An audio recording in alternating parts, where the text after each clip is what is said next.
नमस्कार। हम पढ़ रहे हैं कक्षा 10 के लिए इतिहास की पाठ्य पुस्तक भारत और समकालीन विश्व 2। अध्याय का नाम है यूरोप में राष्ट्रवाद का उदय। 1848 में फ्रेडरिक सारियो ने 4 चित्रों की एक श्रृंखला बनाई। इनमें उसने सपनों का एक संसार रचा जो उसके शब्दों में जनतांत्रिक और सामाजिक गणतंत्रों से मिलकर बना था। पहले चित्र में यूरोप और अमेरिका के लोग दिखाए गए हैं।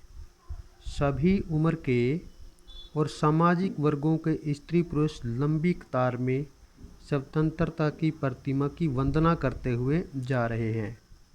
आपको ज्ञात होगा, फ्रांसीसी क्रांति के दौरान कलाकार स्वतंत्रता को महिला का रूप प्रदान करते थे। यहाँ आप ज्ञानोदय की मिसाल को पहचान सकते हैं, जो उसके एक हाथ में है और दूसरे हाथ में मनुष्य के अधिकारों का घोषणा पत्र। जमीन पर प्रतिमा के सामने निरंकुश संस्थाओं के ध्वस्त अवशेष बिखरे हुए हैं। सारियो के कल्पना दर्श में दुनिया के लोग अलग राष्ट्रों के समूहों में बंटे हुए हैं, जिनकी पहचान उनके कपड़ों और राष्ट्रीय पोशाक से होती है। स्वतंत्रता की मूर्ति से कहीं आगे इस जुलूस का नेतृत्व कर रहे हैं संयुक्त राज्य अमेरिका और स्विट्जरलैंड, जो तब तक गणराज्य बन चुके थे। फ्रांस, जो क्रांतिकारी तिरंगे से पहचाना जा सकता है, प्रतिमा के पास अभी अभी पहुंचा है। उसके पीछे जर्मनी के लोग हैं, जो काला, लाल और सुनहरा झंडा थामे हैं। यह दिलचस्प है कि जिस समय सारियो ने यह छवि निर्मित की, जर्मन के लोग तब तक एक संयुक्त राष्ट्र का हिस्सा नहीं बने थे। जो झंडा वे थामे हुए हैं वह 1848 की उदारवादी उम्मीदों की अभिव्यक्ति है, जिनमें अनेक जर्मन भाषाई रियासतों को एक प्रजातांत्रिक संविधान के अंतर्गत एक राष्ट्र राज्य में गठित करने की चाह थी। जर्मन के बाद ऑस्ट्रिया, 2 सिसिलियों की राजशाही, लंबार्डी, पोलैंड, इंग्लैंड, आयरलैंड, हंगरी और रूस के लोग हैं। ऊपर स्वर्ग से ईसा मसीह, संत और फरिश्ते इस दृश्य को अपनी नज़र से देख रहे हैं। चित्रकार ने उनका इस्तेमाल दुनिया के राष्ट्रों के बीच भाईचारे के प्रतीक के रूप में किया है। ये जो आप चित्र देख रहे हैं, प्रसिद्ध चित्र फ्रेडरिक सारियो, जिसे नाम दिया गया विश्वव्यापी प्रजातांत्रिक और सामाजिक गणराज्यों का स्वतंत्र राष्ट्रों के बीच संधि 1848 के नाम से जाना जाता है। निरंकुशवाद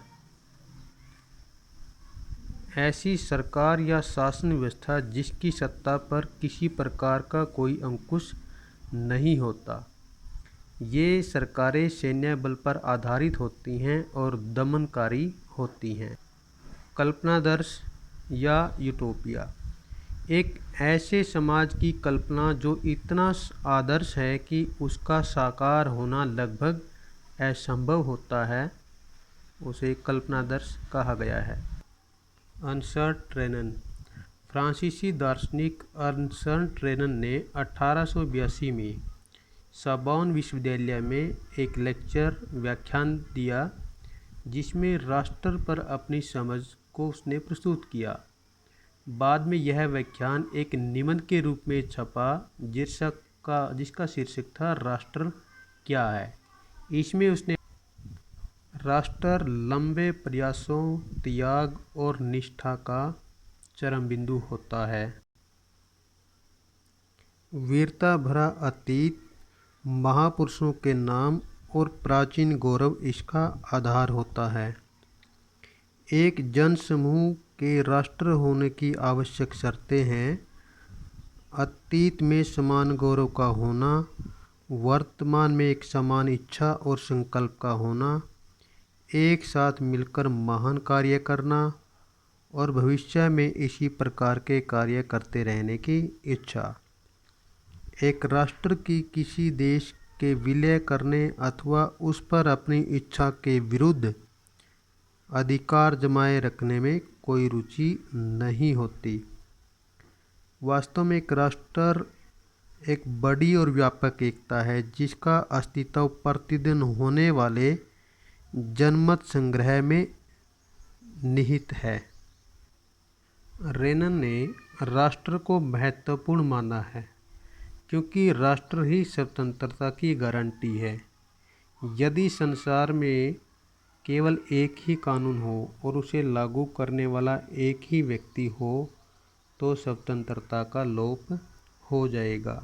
जनमत संग्रह एक प्रत्यक्ष मतदान जिसके जरिए एक क्षेत्र के सभी लोगों से एक प्रस्ताव को स्वीकार या अस्वीकार करने के लिए पूछा जाता है। फ्रांसीसी क्रांति और राष्ट्र का विचार। राष्ट्रवाद की पहली स्पष्ट अभिव्यक्ति 1789 में फ्रांसीसी क्रांति के साथ हुई। 1789 में फ्रांस एक ऐसा राज्य था जिसके संपूर्ण भूभाग पर एक निरंकुश राजा लुई 16वें का राज था। फ्रांसीसी क्रांति से जो राजनीतिक और संवैधानिक बदलाव हुए उनसे प्रभुसत्ता राजतंत्र से निकलकर फ्रांसीसी नागरिकों के समूहों में हस्तांतरित हो गई। क्रांति ने घोषणा की कि अब लोगों द्वारा राष्ट्र का गठन होगा और वे ही इसकी नीति तय करेंगे। शुरू से ही फ्रांसीसी क्रांतिकारियों ने ऐसे कदम उठाए जिनसे फ्रांसीसी लोगों में एक सामूहिक पहचान की भावना पैदा हो सकती थी। पितृभूमि और नागरिक जैसे विचारों ने एक संयुक्त समुदाय के विचार पर बल दिया जिसे एक संविधान के अंतर्गत समान अधिकार प्राप्त थे।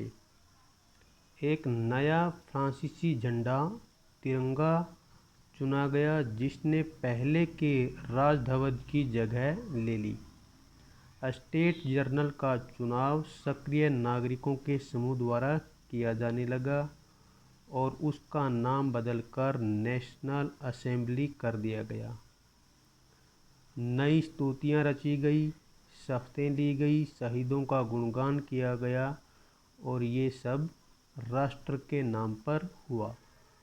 एक केंद्रीय प्रशासनिक व्यवस्था लागू की गई जिसने अपने भूभाग में रहने वाले सभी नागरिकों के लिए समान कानून बनाए।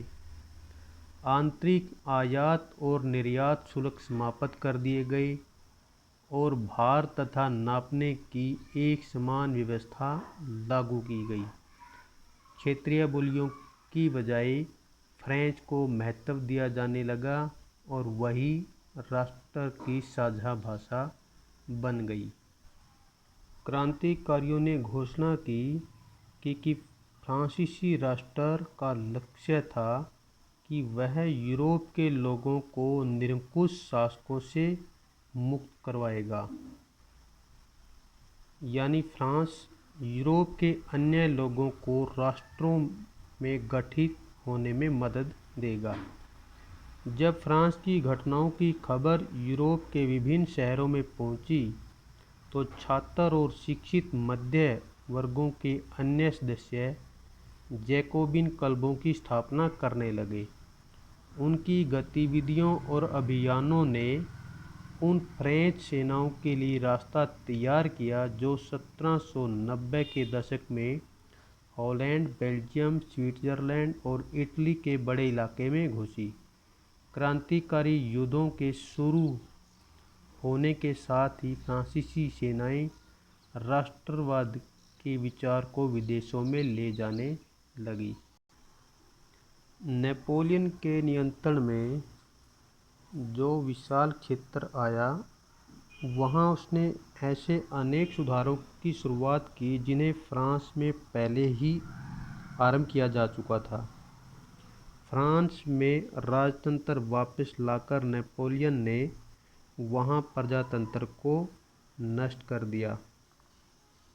दिया था, मगर उसने प्रशासनिक क्षेत्र में क्रांतिकारी सुधार किए थे। नेपोलियन ने 1804 में नई नागरिक संहिता लागू की। यह संहिता नेपोलियन की संहिता के नाम से जानी जाती है। जन्म पर आधारित विशेषाधिकार समाप्त कर दिए थे। कानून के सामने बराबरी और संपत्ति के अधिकार को और सुरक्षित बनाया गया। नेपोलियन ने प्रशासन के विभाजन को सरल बनाया, सामंती प्रणाली को समाप्त कर दिया, किसानों को भूदास्ता और जागीरदारों को करों से मुक्ति दिलवाई गई। शहरों में कारीगरों की श्रेणी संघों के नियंत्रण को समाप्त कर दिया गया। यातायात और संचार प्रणाली में सुधार किए गए। पूरे देश में एक समान कानून व्यवस्था तथा नाप तोल की एक समान पैमाने ने व्यापार को सुविधाजनक बनाया। देश भर में एक ही राष्ट्रीय मुद्रा प्रचलित की गई, जिससे व्यापार को बढ़ावा मिला। एक राष्ट्रीय मुद्रा से एक इलाके से दूसरे इलाके में वस्तुओं और पूंजी के आवागमन में सुविधा हुई। जीते हुए इलाकों में स्थानीय लोगों की फ्रांसीसी शासन के प्रति मिलीजुली प्रतिक्रिया थी। शुरुआत में अनेक स्थानों जैसे हॉलैंड और स्विट्ज़रलैंड और साथ ही कई शहरों में फ्रांसीसी सेनाओं का स्वतंत्रता का तोहफा देने वालों की तरह स्वागत किया गया, मगर यह शुरुआती उत्साह शीघ्र ही दुश्मनी में बदल गया, जब यह साफ होने लगा कि नई प्रशासनिक व्यवस्थाएं राजनीतिक स्वतंत्रता के अनुरूप नहीं थी। बढ़े हुए कर, सेंसरशिप और बाकी यूरोप को जीतने के लिए फ्रेंच सेना में जबरन भर्ती से हो रहे नुकसान प्रशासनिक परिवर्तनों से मिले फायदों से कहीं ज़्यादा नज़र आने लगे। जर्मन चित्रकार कार्ल कैस्पर फ्रिट्ज द्वारा बनाए गए इस रंगीन चित्र का विषय फ्रेंच सेनाओं द्वारा वेबरकेन शहर पर कब्जा है। अपनी नीली, सफ़ेद और लाल पोशाकों से पहचाने जाने वाले फ्रांसीसी सैनिकों को दमनकारियों के रूप में प्रस्तुत किया गया है, जो एक किसान की गाड़ी छीनते हुए कुछ युवा महिलाओं को तंग कर रहे हैं और एक किसान को घुटने टेकने पर मजबूर कर रहे हैं। स्वतंत्रता के वृक्ष पर लगाई जा रही पट्टी पर जर्मन में लिखा है, हमसे आज़ादी और समानता ले लो। यह मानवता का आदर्श रूप है। यह फ्रांसीसियों के इस दावे पर व्यंग्य है कि वे जिन इलाकों में जाते थे वहाँ राजतंत्र का विरोध कर मुक्तिदाता बन जाते थे। यहाँ एक चित्र दिया गया है। राइनलैंड का डाकिया लाइप्ज़िग से आते हुए सब कुछ गुआ देता है। यहाँ नेपोलियन को 1813 में लाइप्ज़िग की लड़ाई हारकर फ्रांस लौटते हुए डाकिये के रूप में दर्शाया गया है। उसके झोले से गिरती हर चिट्ठी पर उन भूभागों के नाम लिखे हैं जिन्हें अब वह हार चुका है।